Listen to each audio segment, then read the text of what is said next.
अंतरिक्ष बड़ा, खाली, ठंडा। कैप्टन मीरा रे ये सब जानती थी, औरों से ज्यादा। सालों से वो इस खालीपन में सफर कर रही थी, एक डीप स्पेस रिसर्च वेसल की कमान संभालते हुए। उसका मिशन सुनना, खोजना, कोई भी निशानी ढूंढना, कोई भी कान में पड़ने वाली आवाज जिससे पता चले कि हम अकेले नहीं हैं। आज ये सन्नाटा टूटा। एक हल्की सी सिग्नल उसके कंसोल पर दिखाई दी, डिस्टॉर्टेड, अनरिकॉग्नाइजेबल। ये दूर के पल्सर्स की चैटर नहीं थी, न ही कॉस्मिक माइक्रोवेव बैकग्राउंड हम। ये कुछ अलग था। मीरा की रीढ़ में सिहरन दौड़ गई। ये लगा जानबूझकर किया हुआ। मीरा झिझकी। प्रोटोकॉल के हिसाब से उसे तुरंत रिपोर्ट करना था, पर कुछ उसे रोक रहा था। ये सिग्नल लगा गलत, खतरनाक। उसका मन कह रहा था इसे नजरअंदाज कर दो, मान लो सुना ही नहीं।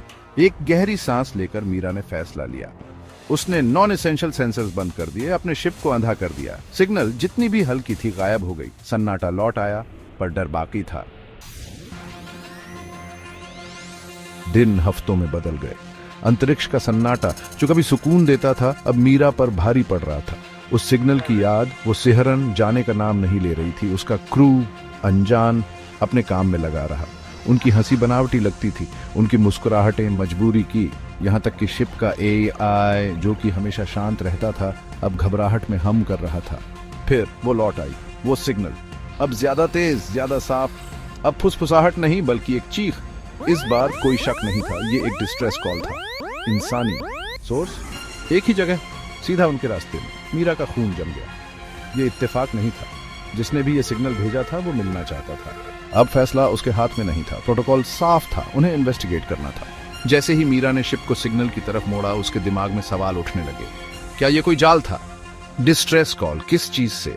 और इतने दिनों तक इसका जवाब क्यों नहीं आया? सवालों का अंबार लग गया, हर सवाल पिछले से भारी। सिग्नल उन्हें एक खंडहरनुमा वेसल तक ले गई। ये बहुत बड़ी थी, धातु और परछाई का एक विशालकाय ढांचा, लाखों सितारों के बीच खामोशी से तैरता हुआ। स्कैन्स में कुछ नहीं मिला, बस ठंडी बेजान मशीनें। कोई लाइफ साइंस नहीं, कोई एनर्जी सिग्नेचर्स नहीं, बस डिस्ट्रेस बीकन की धीमी लयबद्ध धड़कन। अंतरिक्ष के शून्य में एक अकेली धड़कन। बोर्डिंग पार्टी तैयार करो। मीरा की आवाज कड़क थी, उसके शब्द कटे हुए। उसे अपने क्रू के चेहरों पर डर देखने की जरूरत नहीं थी। वो जानती थी वही डर उसके चेहरे पर भी होगा। वो अनजान में कदम रख रहे थे, उस सन्नाटे में जो खतरे की चीखें मार रहा था। जैसे ही उनका ट्रांसपोर्ट उस खंडहर वेसल से जुड़ा, सन्नाटा और गहरा गया। डिस्ट्रेस बीकन जो अंधेरे में उनका एकमात्र सहारा थी, जैसे ही उन्होंने सीमा पार की, चुप हो गई। वो अकेले थे, फंस गए थे। हवा भारी हो गई, उम्मीद से भरी, या वो डर था?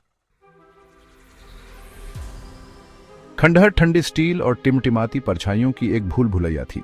हर गलियारा अनंत तक फैला हुआ लगता था, हर मोड़ और अंधेरे की ओर ले जाता था। सन्नाटा दम घोंट रहा था, बस उनकी सांसों की आवाज और धातु के डेक पर उनके जूतों की आहट ही सुनाई दे रही थी। फिर उन्हें वो मिल गया, सिग्नल का सोर्स। कोई मशीन नहीं जैसा उन्होंने सोचा था, बल्कि एक चेंबर, ऑर्गेनिक, धड़कता हुआ। बीच में एक नरम अलौकिक रोशनी में एक प्राणी तैर रहा था। ये मीरा ने पहले कभी नहीं देखा था। ऊर्जा और प्रकाश का एक घूमता हुआ समूह। फिर भी ये लगा जाना पहचाना। स्वागत करता हुआ प्राणी बोला, शब्दों से नहीं बल्कि भावनाओं से जो उनके दिमाग में बह रही थीं। इसने एक बड़े खतरे की बात की, सभी जीवों के लिए एक खतरा। इसने एक चुनाव की बात की, उनकी मदद करो और अंधेरे का सामना करो, या मुंह मोड़ लो और आकाश गंगा को एक अकल्पनीय भाग्य के लिए बर्बाद कर दो। मीरा ने अपने क्रू की तरफ देखा। अजीब रोशनी में उनके चेहरे पीले और खींचे हुए थे। वो बस वैज्ञानिक थे, एक्सप्लोरर्स, सैनिक नहीं। फिर भी यहाँ वो थे, एक ऐसे फैसले का सामना कर रहे थे जो अरबों के भाग्य का फैसला कर सकता था। वो क्या चुनेंगे? आप क्या चुनेंगे?